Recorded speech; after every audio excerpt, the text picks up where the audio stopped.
السلام عليكم ورحمة الله وبركاته. بعض القصائد تكتب بالحبر، لكن هذه كتبت بالوجع. في مطلع ستينيات القرن الماضي، بدأ جسد الشاعر العراقي بدر شاكر السيابي يخذله.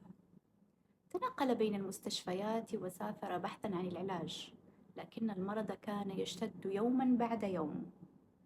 ووسط هذه المعاناة، وجد في قصة نبي الله أيوب رمزا للصبر والثبات. ومن هنا ولدت قصيدته سفر أيوب. وكأن السياب يكتب سفره الخاص، لا ليشكو ألمه، بل ليبحث عن معنى الصبر والإيمان في أشد لحظات الضعف. فالسياب احتضن مرضه كما يحتضن المؤمن قدره، مؤمنا أن ما يأتي من الله وإن أثقل القلب فهو لا يخلو من الرحمة. لنستمع إلى سفر أيوب التي ما زالت تمس القلوب حتى بعد عقود. لك الحمد مهما استطال البلاء ومهما استبد الألم. لك الحمد إن الرزايا عطاء وإن المصيبات بعض الكرم. ألم تعطني أنت هذا الظلام وأعطيتني أنت هذا السحر؟ فهل تشكر الأرض قطر المطر وتغضب إن لم يجدها الغمام؟ شهور طوال وهذه الجراح تمزق جنبي مثل المدى، ولا يهدأ الداء عند الصباح ولا يمسح الليل أوجاعه بالردى. ولكن أيوب إن صاح صاح. لك الحمد إن الرزايا ندى وإن الجراح هدايا الحبيب.